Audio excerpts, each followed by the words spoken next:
안녕하세요. 10월 27일 수요일 아침입니다. 말씀과 함께 새롭게 오는 소망의 아침을 시작하겠습니다. 벤 패터슨은 영성훈련은 하나님이 우리 삶에 최대한 개입하시도록 자기 자신을 끊임없이 내맡기는 과정이다 라고 이야기합니다. 오늘 출애굽기 25장 23절로 40절까지 말씀을 본문으로 와요. 왕이신 하나님의 임재 앞에서 사는 삶이라고 하는 주제로 은혜를 나누기를 원합니다.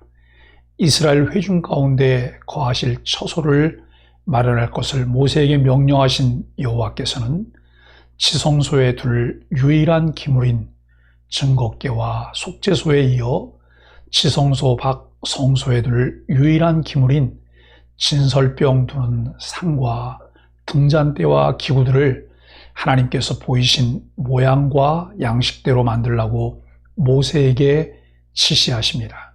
증거궤와 상당히 비슷한 방식으로 만드는 진설병 상은 얼굴, 떡 혹은 임재의 떡으로 이스라엘 백성과 만나시기 위해 만남의 광장인 성소에 임재하신 여호와 하나님을 환영하고 함께 떡을 먹고 교제를 나누는 모습을 상징합니다. 등잔대는 순금 한 덩어리를 쳐서 만듭니다. 줄기와 가지, 등잔과 꽃받침과 꽃까지 모두 하나로 연결시켜 만들어야 했습니다. 이렇게 만들어진 등잔대는 성막 안 성소 남쪽에서 북쪽에 놓인 진설병 상을 향해 빛을 비춥니다. 이 빛은 상위에 놓인 진설병과 함께 아담과 하와가 에덴 동산에서 추방된 이래로 여호와의 임재를 상실했던 이 땅 위로 다시금 귀향하시는 여호와의 임재를 환영하고 환대하는 의미를 갖습니다. 이와 같이 진설병을 두는 상과 등잔대가 갖는 제의적 기능과 신학적 의미는 온 우주와 만물을 지으신 여호와의 임재의 귀향과 함께 생명의 번성 및 번영이 회복되리라고 하는 이스라엘의 종말론적 소망을 반영하고 있습니다. 진설병은 왕이신 하나님의 임재 앞에서 사는 삶을 나타냅니다. 진설병을 두는 상은 조각목으로 만든 후 순금으로 싸고 금태를 두릅니다. 순금과 금은 이 물품이 성막에서 가장 귀한 물건 중에 하나임을 나타냅니다. 또한 이 상에 사용될 각종 물품도 다 순금으로 만듭니다. 하나님은 상 위에 진설병을 두어 항상 내 앞에 있게 할지니라고 명하십니다. 진설병은 12개를 만드는데 이는 이스라엘을 상징합니다.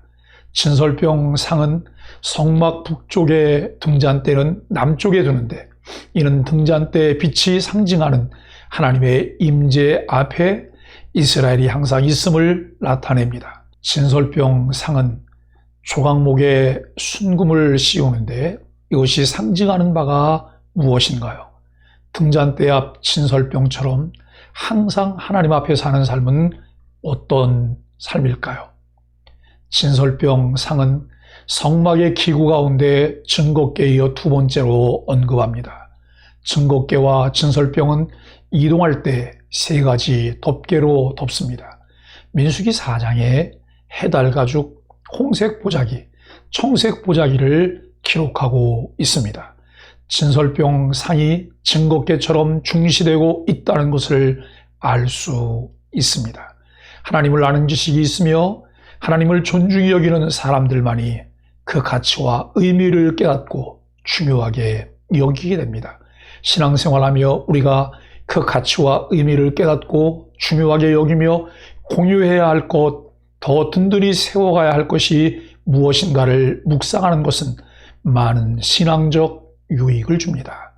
진설병 상은 그 주위에 손바닥 넓이만한 턱이 있습니다. 턱이 있어서 상위에 있는 진설병이 땅에 떨어지는 것을 방지합니다. 상에는 금고리 4개를 달아 그 고리에 채를 깨어 운반할 수 있게 합니다. 그리스도인들이 가는 곳에는 항상 말씀의 상이 이동합니다. 언제 어디서나 하나님의 말씀은 그리스도인들의 영의 양식입니다.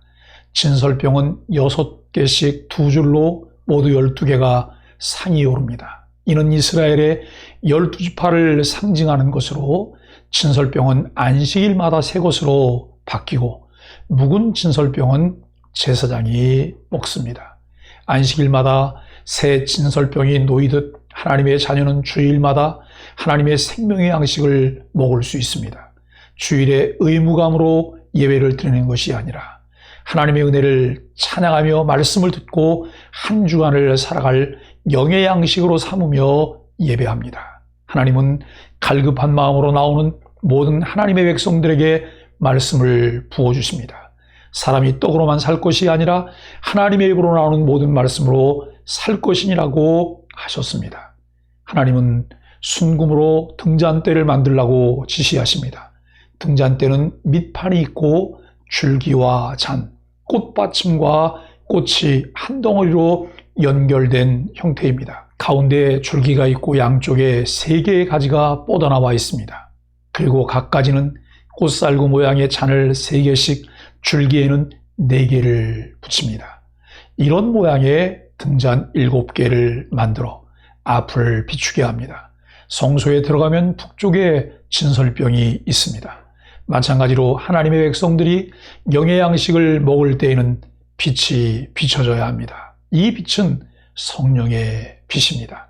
하나님이 지혜와 계시의 영을 내려주시지 않으면 들어도 이해할 수 없고 그것을 받아들이지도 못합니다. 성령님이 빛을 비춰주셔야 말씀이 이해되고 아멘으로 받아들일 수 있습니다.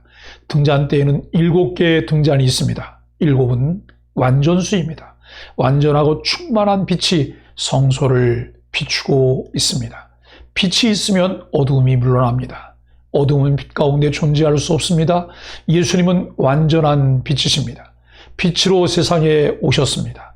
빛으로 오신 예수님이 계신 곳에는 어둠이 발붙일 수 없습니다.